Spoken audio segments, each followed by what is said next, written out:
All right, today we're jumping into the story of three ancient kings from the rival kingdoms of Judah and Israel. Now, their stories are all tangled up together, but their fates couldn't be more different. And it all came down to a single, critical test that would define their entire legacy. But before we meet them, let's start with a bigger idea. What really defines a leader's legacy? Is it, their victories on the battlefield, a booming economy, the policies they enact? Or is it something deeper? Something about who they are at their core?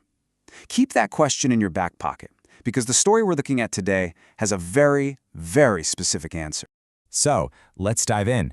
For these three kings we're talking about, Abijah, Asa, and Nadab, it wasn't about their armies or their treasuries. Nope.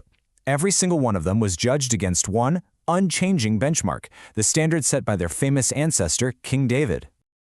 So to really get what's going on, you need a quick history lesson. It all kicks off with the legendary King David, ruling over one big united kingdom. But after him, a civil war splits the whole thing in two.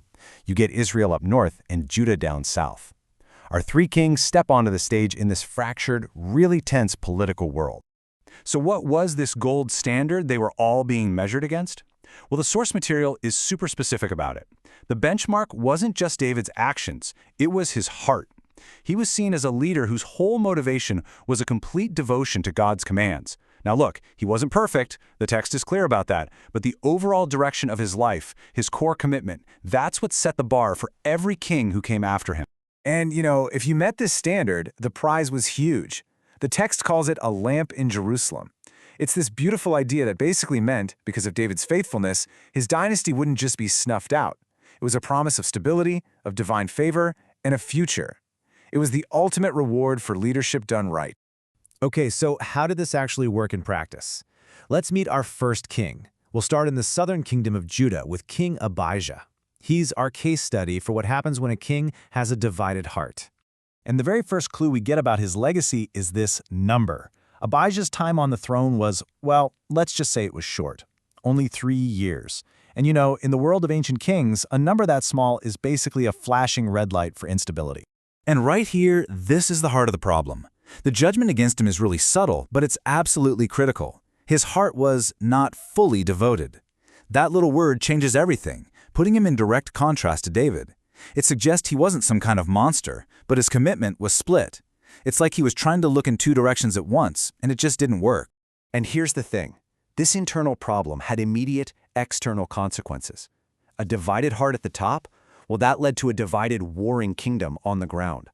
The text is totally clear. There was constant war between Judah and Israel for his entire reign. Internal compromise led straight to external conflict.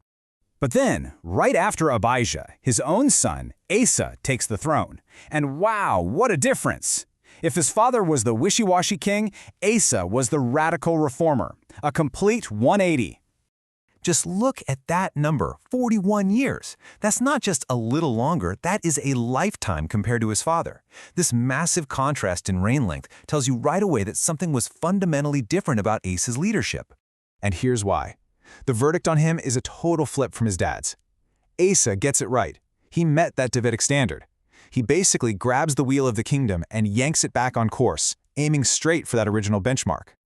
So, how'd he do it? He didn't mess around with half measures. His actions were swift, decisive, and honestly pretty ruthless.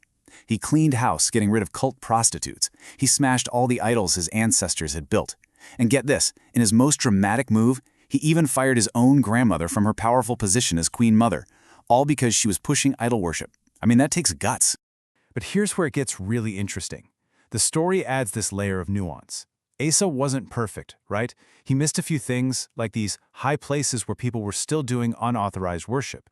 But, and this is the key part, the text makes a crucial distinction. It says that despite his imperfect actions, his heart, his core intention, was fully committed. In this way of thinking, his motivation was what mattered most. And don't think Asa was just some spiritual guy. No, he was a sharp political player. When the new king of Israel started threatening Judah, Asa didn't just sit back and pray. He acted. He took treasure from the temple and his palace, sent it to a neighboring king, and basically said, hey, let's make a deal. Here's the bunch of gold, now go attack my enemy for me. Pure realpolitik. And guess what? It worked. He was faithful and he was pragmatic. All right, now let's hop over to the northern kingdom of Israel. And meet our last king, Nadab. If Asa's story is about fixing things, Nadab's is about watching it all burn down. It's a total cautionary tale. 2 years. That's it, even shorter than Abijah. You just know this story is going to end fast, and it is not going to be pretty. Yeah, the verdict on Nadab is blunt. There's no messing around here, no talk of a divided heart. He simply did evil. And crucially, the text points the finger right at his dad, saying he was just following in the family footsteps of failure. He was continuing a rotten legacy. And the fallout was swift and absolutely catastrophic. While Nadab is off fighting a war, one of his own commanders, a guy named Baasha, is plotting behind his back. Baasha murders Nadab and takes the throne, but he's not done. He then hunts down and kills every single living relative of the old king. The source text has this bone-chilling line: he did not leave anyone that breathed. It was the complete and utter annihilation of a royal family. So when you put it all together and just look at the data, the pattern is just undeniable, right? Abijah, the divided heart king, gets 3 years of war. Asa, the wholehearted reformer, gets 41 years of relative stability, and Nadab, the evil king, gets a measly 2 years before his entire family is wiped off the face of the earth. So what's the bottom line here? The big takeaway from this ancient source is this: a leader's inner world, their heart, their core commitment, wasn't just a private, spiritual thing. It was believed to have massive, direct, real-world consequences on the length of their reign, the stability of their kingdom, and the very survival of their family line. And that brings us all the way back to where we started, leaving us with a question that feels like it could have been written yesterday. Is a leader's character more important than their political strategy? This ancient tale certainly has a pretty strong opinion on that. It argues that without a foundation of integrity, even the cleverest plans are ultimately built on sand. It's definitely something to chew on. Thanks for tuning in.